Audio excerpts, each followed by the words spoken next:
बच्चों, कैसे हो आप सब। आशा करती हूँ आप सब अच्छे होंगे। तो आज हम एक पाठ शुरू करने वाले हैं जिसका नाम है बुद्धि और भाग्य।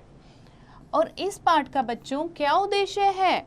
इस पाठ में यह स्पष्ट किया गया है कि भाग्य से बुद्धि जो है वो श्रेष्ठ होती है और मान की बदौलत यदि हम अपने पूर्वजों से दौलत मिल भी जाती तो बुद्धि न होने के कारण हम उसको संभाल नहीं पाते और हमारा पतन निश्चित हो जाता। इसके विपरीत यदि हम पढ़ लिख कर विद्वान बनते हैं और बुद्धि का पूर्ण प्रयोग करते हैं तो हम अपने जीवन को सुखी व समृद्ध बना सकते हैं। तो चलो बच्चों पाठ शुरू करते हैं। एक बार बुद्धि और भाग्य में किसी बात को लेकर बहस शुरू हो गई और बात अपनी जगह से हटकर आपस की तू तू मैं पर उतर आई। तू तू मैं क्या होता है, यानी कि कहा सुनी होना, लड़ाई होना। भाग्य ने बिगड़ कर कहा, मैं तुमसे बड़ा हूँ। समझदार बुद्धि हंसकर बोली, यह तो मैं भी कह सकती हूँ, पर फिर बहस बढ़ेगी। क्या यह अच्छा नहीं होगा कि हम दोनों अपनी अपनी शक्ति का प्रदर्शन करके देखें, जो जीतेगा वही बड़ा होगा। भाग्य ने इस बात को स्वीकार कर लिया। दोनों अपनी अपनी शक्ति के प्रदर्शन के लिए जगह की खोज में चल पड़े। चलते चलते उन्हें एक गडरिया नजर आया जो शांत भाव से अपनी भेड़ बकरियां चरा रहा था। तो दोनों क्या करने जाते हैं कि कौन सबसे श्रेष्ठ है, भाग्य या बुद्धि। तो वहां उनको एक गडरिया नजर आता है। उसे देख बुद्धि ने कहा, क्या तुम इसे वैभवशाली बना सकते हो। वैभवशाली मतलब अमीर, वैभव के साथ गौरवशाली बना सकते हो। क्यों नहीं, मैं चाहूं तो इसे सम्राट बना सकता हूं, भाग्य ने अभिमान से उत्तर दिया। बुद्धि मुस्कुराती हुई बोली, अभागा कहीं सम्राट बनते बनते प्राणों से हाथ न धो बैठे। अभागा मतलब जिसका भाग्य जो है वो कम होता है ना, अनलकी पर्सन। तो बुद्धि मुस्कुराती हुई क्या कहती है कि कभी इसको सम्राट बनाओ और सम्राट बनने के चक्कर में वो जान से ही ना हाथ धो बैठे। आगे बढ़ते हैं। तो अब तुम अपने वचन से पीछे हटना चाहती हो, भाग्य ने गुस्से से कहा। नहीं, बिल्कुल नहीं, मुझे स्वीकार है, तुम इसे सम्राट बना दो। मैं जब इसे लोगों पर शासन करते हुए देखूंगी तब तुम्हारे सामने सिर झुका दूंगी, नहीं तो तुम्हें मेरे सामने सिर झुकाना पड़ेगा। ठीक है, यह कहते ही भाग्य ने गडरिये पर अपनी कृपा का हाथ रखा और बुद्धि उसका हाथ छोड़कर एक दर्शक की तरह दूर जा खड़ी हुई। अब क्या किया, भाग्य ने उसको क्या बना दिया, सम्राट। लेकिन जैसे ही वो सम्राट बनता है बुद्धि जो है उससे दूर चली जाती है। यानी किसका हाथ आता है अभी उसके ऊपर, भाग्य का। ठीक है, आगे बढ़ते हैं। उससे पहले बच्चे यहाँ कुछ वचन बदलू हैं जो आपको याद करने हैं। बकरी, बकरियां, झोपड़ी, झोपड़ियां। ठीक है, अब आगे देखते हैं क्या होता है। गडरिया आगे बढ़ा। उसे रतन जड़ित खड़ाऊ का एक जोड़ा मिला। खड़ाऊ क्या होता है, जो लकड़ी की चप्पलें होती हैं, चरण पादुका, वो उसे मिलती हैं। उसने उन्हें उलट पलट कर देखा और अपने पैरों में पहन लिया। फिर प्रतिदिन की तरह अपनी भेड़ बकरियां चराने लगा। एक दिन वहां से किसी दूसरे देश का सौदागर गुजर रहा था। सौदागर मतलब व्यापारी। ठीक है, अचानक उसकी नजर गडरिये के पैरों पर पड़ी। उसने हैरानी से पूछा, यह तुमने किस चीज की खड़ाऊ पहन रखी है। ये पत्थर की हैं और बड़ी भारी हैं, घिसते भी बिल्कुल नहीं हैं। गडरिये ने सरल भाव से उत्तर दिया, क्या तुम इन्हें बेचोगे। बेचना क्या होता है, यदि तुम्हें पसंद है तो तुम इन्हें ले जाओ। इस पत्थर की जोड़ी को तुम्हारे सिवा खरीदेगा भी कौन। अच्छा बताओ तुम्हें इसकी क्या कीमत दूं, क्योंकि यह खड़ाऊ का जोड़ा मुझे पसंद है। मैं इसे हर कीमत पर खरीदने के लिए तैयार हूँ। अरे मुझे कुछ नहीं चाहिए, बस तुम मेरी झोपड़ी में एक बोरी भुने हुए चने रखवा दो। मैं रोज रोज गांव आते जाते थक जाता हूँ, खा पी कर यही मस्त पड़ा रहा करूंगा, है ना। इसलिए खड़ाऊ के बदले गडरिया क्या कहता है उसको, एक बोरी चना मेरे घर में रखवा दो। सौदागर ने प्रसन्नता से चने की बोरी वहां रखवाई और खड़ाऊ का जोड़ा लेकर अपनी राह चल दिया। अपने देश पहुंचकर उसने वह खड़ाऊ का जोड़ा वहां के महामंत्री को भेंट कर दिया ताकि उसे व्यापार में और अधिक सुविधाएं मिल सके। इधर गडरिये को नंगे पांव देख भाग्य ने रत्नों से जड़ा हुआ एक और बढ़िया खड़ाऊ का जोड़ा उसके सामने रख दिया। अब भाग्य ने देखा, अरे इसने तो अपनी जो इसके खड़ाऊ थे, जो इसकी चरण पादुकाएं, चप्पलें थी, वो तो किसी को दे दी हैं। अब ये नंगे पैर है तो उसके लिए फिर से एक सोने से, रत्नों से जड़ा हुआ एक खड़ाऊ जो है, खड़ाऊ का जोड़ा फिर से रख देता है। कौन रख देता है? भाग्य। गडरिया उसे भी पहनकर अपनी भेड़ बकरियां चराने लगा। कुछ दिनों बाद वही सौदागर उधर से फिर गुजरा। रत्नों से जड़ा हुआ खड़ाऊ का जोड़ा उसके पैरों में देख आश्चर्यचकित रह गया। आश्चर्यचकित क्या होता है बच्चे? हैरान रह गया और मन ही मन सोचने लगा, इस गडरिये पर भाग्य की अपार कृपा दिखती है। उसने गडरिये से पूछा, तुम्हें ऐसी बढ़िया खड़ाऊ कहाँ मिल जाती है? अपने आप ही न जाने कौन आकर इन्हें मेरी राह में रख जाता है, मैं तो बस इन्हें पैरों में पहन लेता हूँ। गडरिये ने सरलता से उत्तर दिया, क्या तुम इन्हें भी बेचोगे? हाँ हाँ, ले लो। यह कहकर गडरिये ने अपने पैरों से खड़ाऊ उतार कर व्यापारी के सामने रख दी। व्यापारी मन ही मन सोचने लगा कि अपने देश चलकर वहां के सम्राट की सेवा में इन्हें भेंट करूंगा, उसके बाद सम्राट से अपना मेल जोल भी बढ़ जाएगा। उसने अब की बार 2 बोरी चने और 10 भेली गुड़ जो हैं गडरिये की झोपड़ी में रख दिए और खड़ाऊ लेकर वो अपनी राह चल दिया। अब आगे देखते हैं क्या होता है। अपने देश जाकर वह सम्राट से मिला और अच्छी तरह सजाकर खड़ाऊ का जोड़ा उन्हें भेंट किया। सम्राट इतनी बेशकीमती खड़ाऊ को देखकर स्तब्ध रह गए। स्तब्ध मतलब हैरान रह गए, चौकन्ने हो गए, है ना। बोले, वाह, बहुत ही सुंदर खड़ाऊ है, तुम्हें कहाँ से प्राप्त हुई? सौदागर बोला, भारत सम्राट मेरे मित्र हैं। शिकार के समय मैंने उनके प्राणों की रक्षा की थी। इस पर खुश होकर उन्होंने यह खड़ाऊ मुझे पुरस्कार में दी। मैंने सोचा इतनी बहुमूल्य खड़ाऊ सम्राट के पास ही शोभा देंगी। आशा है आप इस दास के तुच्छ भेंट को स्वीकार करेंगे। तो ऐसे व्यापारी ने क्या बोला? झूठ बोला कि भारत के सम्राट की ये खड़ाऊ है और उन्होंने मुझे पुरस्कार में दी थी और इसीलिए मैं आपको देने आया हूँ। सम्राट ने सौदागर की प्रार्थना सहर्ष स्वीकार कर ली और खुश होकर सम्राट ने सौदागर की वो खड़ाऊ ले ली। पुरस्कार के तौर पर सम्राट ने उसे 1 लाख मुद्राएं दी और पूछा, क्या भारत सम्राट का कोई जवान पुत्र भी है? पुरस्कार मतलब इनाम में खड़ाऊ के बदले वो व्यापारी को क्या देते हैं? 1 लाख मुद्राएं और पूछते हैं, क्या उस भारत सम्राट का कोई जवान पुत्र भी है? अभी वे खुद जवान और अविवाहित हैं, बड़े ही शांत और सज्जन हैं। सौदागर के पास अब झूठ बोलने के सिवा कोई चारा नहीं था।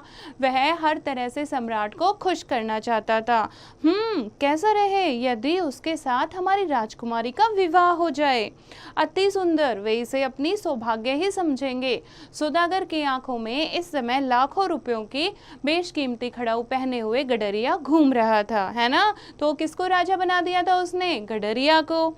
अब सम्राट ने प्रसन्न होकर सौदागर को हर तरह की सुविधाएं और राजदूत की पदवी दे दी।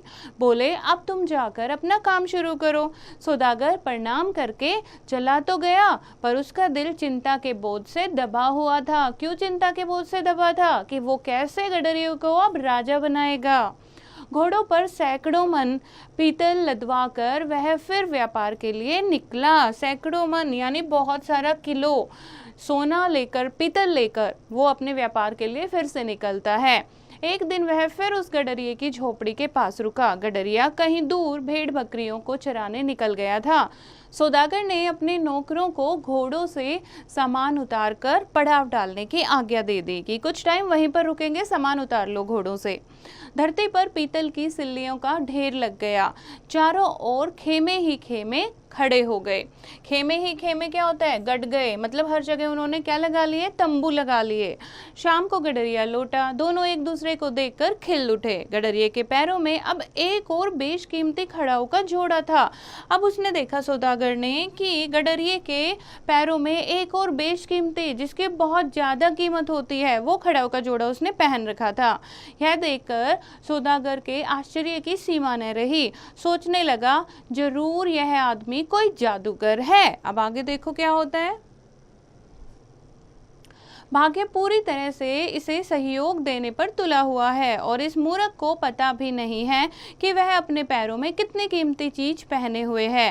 वह फिर सोचने लगा, देखने में भी सुंदर है, इसे सम्राट क्यों न बनाया जाए। कुछ रुपया मेरे पास भी है, यह चरागाह और इधर उधर की जमीन खरीद लूंगा और यही महल और किला बनवा लूंगा। कुछ सैनिक और नौकर रख लूंगा और फिर विवाह के बाद जो कुछ दहेज मिलेगा वह सब भी तो अपना ही होगा। यह राजा और मैं मंत्री। यह सोचते हुए उसके होठों पर मुस्कान नाचने लगी। कौन सोच रहा था ऐसे? सौदागर। देखो उसने कितनी बड़ी कहानी रचने की सोची। भाग्य ने उसके हृदय के भाव पढ़े, खिल उठा और बुद्धि मुस्कुरा उठी। भेड़ बकरियों को अपनी अपनी जगह बांधकर थका हुआ गडरिया पीतल की सिल्लियों के ढेर के साथ सहारा लेकर बैठ गया और सौदागर से बोला, अब की बार तुम बहुत जल्दी लौट आए। सिल्लियों मतलब बड़े बड़े पत्थर जो होते हैं, ठीक है। हाँ, बहुत काम आ पड़ा था। अब मैं तुम्हारे पास कुछ दिन रहूंगा। तुम्हें कुछ ऐतराज तो नहीं, यानी कि तुम्हें कोई परेशानी तो नहीं है अगर मैं तुम्हारे पास रुक जाऊं? कौन कहता है? सौदागर। किसको कहता है? गडरिये को, ठीक है। अरे वाह, कैसी बातें करते हो, जंगल में मंगल हो जाएगा। बस तुम इतना याद रखना, मेरी भेड़ बकरियों को तुम्हारा कोई आदमी नुकसान ना पहुंचाए। अरे अब तुम इन भेड़ बकरियों की चिंता मत करो, मैं तुम्हें सम्राट बनाने वाला हूँ। सम्राट?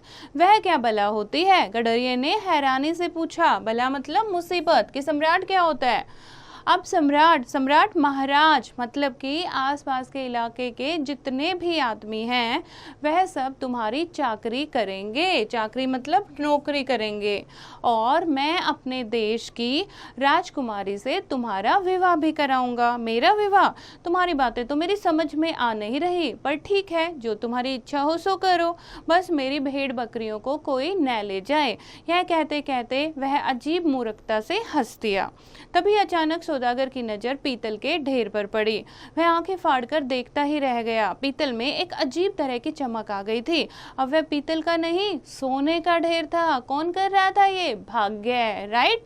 अब देखो यहाँ कुछ विलोम शब्द हैं जो आपको याद करने हैं। सरल, विलोम, पसंद, नापसंद, मित्र, शत्रु, झूठ, सच, है ना। अब देखते हैं, सारी सिल्लियां जो थी पीतल की वो किसकी बन गई? सोने की बन गई। वह सोचने लगा, ओह यह आदमी कितना भाग्य का बली है। इसे सम्राट बनाना कुछ कठिन काम नहीं, यह तो सम्राट बना बनाया है। भाग्य ने जीते हुए वीर की तरह अभिमान से बुद्धि की ओर देखा। अब ये दोनों चीजें, ये जो भी हो रहा था, ये दोनों भाग्य और बुद्धि जो है वो देख रहे थे। बुद्धि ने मजाक में ही उत्तर दिया, कोई बात नहीं, अभी आगे बढ़ो। सौदागर ने अपना सोचा हुआ काम शुरू कर दिया। सोना बेचकर जमीन खरीदी, महल और किला बनवाया, सेना भर्ती की। अब बेशुमार दौलत उसके पास थी। बेशुमार मतलब बहुत सारी। और वहां के जागीरदारों को मुंह मांगा रुपया देकर कुछ जागीरें भी खरीद ली। गडरिये के लिए बढ़िया बढ़िया कपड़े बनवाए। सजा हुआ गडरिया शक्ल सूरत से तो अब राजा लग रहा था, पर वास्तव में उसे राजा का अर्थ भी नहीं पता था। धीरे धीरे सौदागर ने उसकी भेड़ बकरियों भी इधर उधर कर दी। जब गडरिये ने पूछा तो कह दिया, रात में खुलकर न जाने कहाँ चली गई। गडरिया सबके सामने ही बहुत रोया, चीखा, चिल्लाया। सौदागर खींच उठा। अजीब मूर्ख से पाला पड़ा है, बुद्धि तो इसे छू तक नहीं गई है आज तक। और वह गडरिये से कड़क कर बोला, खबरदार, जो आगे से किसी के सामने चीखे चिल्लाए, जो बात कहनी हो मेरे कान में आकर कहा करो। अब देखो उसको राजा बना दिया है, फिर भी वो किसके लिए रो रहा है? अपने भेड़ बकरियों के लिए। तो सौदागर क्या कहता है कि राजा तो ये बना दिया, भाग्य तो मेहरबान है इस पर, बुद्धि तो इसको कभी छू कर भी नहीं गई। तो चिल्ला कर वो कहता है गडरिये से, अगर कोई बात कहनी हो तो मुझे कहोगे, सबके सामने नहीं चिल्लाओगे, सबके सामने नहीं रोओगे। अब आगे देखते हैं क्या होता है। यह देख ताना मारते हुए बुद्धि ने भाग्य से कहा, देख रहे हो तुम्हारे सम्राट की क्या दशा हो रही है। भाग्य बोला, बुजुर्ग को कहने का अधिकार है। बुद्धि हंस दी। इधर सौदागर ने अपने महाराज को विवाह की सूचना भेज दी थी। बात पक्की हो गई, विवाह का दिन भी तय हो गया। निश्चित समय पर सौदागर गडरिये को दूल्हा बनाकर शाही बारात सजाकर विवाह के लिए निकला। बारात का ठाठ देखते ही बनता था। हाथी, घोड़े और रथों की बहुत सी लंबी कतार थी। दूल्हे के साथ सौदागर हाथी पर बैठा आगे आगे चल रहा था। उससे आगे शहनाई बजती जा रही थी। लड़की वालों ने भी जोरदार स्वागत किया, परंतु यह सब देख गडरिया बहुत परेशान था। उसने सौदागर के कान में कहा, ये लोग क्यों आए हैं? कहीं मुझे पकड़ने तो नहीं आए? कहीं मेरी भेड़ बकरियां इनके खेत में चढ़ने तो नहीं चली गई थी? स्वागत करने वालों में से महामंत्री ने सौदागर से पूछा, क्या सम्राट ने हमारे लिए कुछ आदेश दिया है? सौदागर ने कहा, हाँ, हमारे सम्राट का कहना है कि स्वागत में आए हुए प्रत्येक आदमी को सोने की 10-10 मोहरें इनाम में दी जाएं। चारों ओर गडरिया सम्राट की जय के नारे गूंज उठे, है ना। चारों ओर सम्राट की जय के नारे गूंज उठे, क्योंकि सबको क्या मिलने वाली थी? मोहरें मिलने वाली थी। भाग्य ने अट्टहास लगाते हुए बुद्धि की ओर देखा। अट्टहास मतलब हंसते हुए, मखौल उड़ाते हुए बुद्धि की ओर देखा। बुद्धि शांत भाव से बोली, पर यह सब तो सौदागर की मेहरबानी से ही हुआ है, क्योंकि मैंने सौदागर का साथ नहीं छोड़ा। क्या कहती है बुद्धि? कि सौदागर में तो बुद्धि है, अगर मैं सौदागर का भी साथ छोड़ दूंगी, अगर उसमें भी बुद्धि नहीं रहेगी, तो तुम्हारे सम्राट की जय को कौन करेगा? सौदागर के सहारे मैं और तुम अपनी अपनी मंजिल की ओर बढ़ रहे हैं। इस कहानी के अंत में हमारी हार जीत का फैसला होगा। बात आगे बढ़ी, बारात की अगवानी हुई, यानी कि बारात आ गई, पहुंच गई, उसकी खातिरदारी हुई। फिर वहां पर बुद्धि दावत का रंग जमा, फिर रात को भावरे पड़ी, और उसके बाद भावरों के बाद जो है, भावरों यानी कि फेरे हुए, भावरों के बाद जो है दूल्हा बना गडरिया चित्रशाला में चला गया। वह बहुत परेशान था, डर के मारे उसका बुरा हाल था। वह बार बार सोचता, आखिर यह सब क्या था? मैं सौदागर के चक्कर में फिजूल ही पड़ा। आधी रात को गडरिये को पायलों की रुंझुन की आवाज सुनाई पड़ी। पायलों की रुंझुन ने गडरिये के मन में बेहद डर भर दिया। वह कांप उठा। उसने बचपन में भूत प्रेती और डाकनियों की कहानियां सुनी थी। डाकनियों मतलब चुड़ैलों की कहानियां सुनी थी। वह रात के समय आकर लोगों को मार डालती है। उसने अनुभव किया कि वह आवाज और निकट आती जा रही है।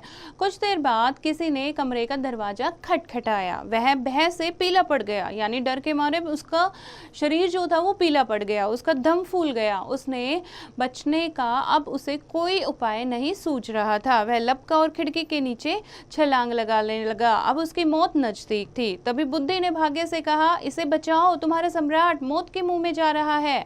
भाग्य चुपचाप खड़ा था, उसकी समझ में कुछ नहीं आ रहा था। वह झुंझला कर बोला, क्या करूं? अजीब मूर्ख से पाला पड़ा है। अब तो तुम ही इस मूर्ख को बचा सकती हो, इसे बचा लो, मैं अपनी हार मान लूंगा। तथास्तु, ऐसा ही हो। तथास्तु ऐसा कहकर उन्होंने आशीर्वाद दिया, और यह कहकर बुद्धि गडरिये के दिमाग में प्रवेश कर गई। अभी तक उसके दिमाग नहीं था, बुद्धि नहीं थी ना उसके साथ। अब बुद्धि जो है उसकी जान बचाने के लिए उसके अंदर आ जाती है। बुद्धि के आते ही ऊंचाई से नीचे देख गडरिये ने सोचा, नीचे गिरकर मरने से क्या लाभ, और फिर राजमहल में डाकनियों का क्या काम। अब बुद्धि आते ही वो सोचता है, भूत प्रेत यहाँ पर चुड़ैल क्या करने आएंगे यहाँ पर राजमहल में, और मैं नीचे गिर जाऊंगा, मर जाऊंगा तो उससे क्या होगा। फिर उसे ध्यान आया, जिसके साथ रात को मेरी भावरे पड़ी थी उसके पैरों में भी तो ऐसी ही आवाज आ रही थी। हो सकता है मेरी दुल्हन ही मुझसे मिलने आई हो। ओ, मैं भी कैसी मूर्खता करने जा रहा था। धीरे धीरे सारी कहानी उसके दिमाग में आ गई। अब उसने हंसते हुए द्वार खोला और दुल्हन का स्वागत किया। दोनों खिल उठे। दूसरी ओर भाग्य बुद्धि के सामने अपनी हार मानकर सिर झुकाए खड़ा था। तो देखा बच्चों आपने, कौन बड़ा रहा? बुद्धि। यानी अगर आप में बुद्धि होती है तो भाग्य भी आपका साथ देता है, और अगर आप में बुद्धि नहीं होती तो भाग्य भी आपको कहीं भी नहीं बचा सकता। ठीक है, तो बच्चों ये था आज का पाठ। आशा करती हूँ आपको समझ आया होगा। एक बार फिर से इसको पढ़ेंगे, शब्दार्थ को याद करेंगे और अभ्यास का प्रयास स्वयं करेंगे।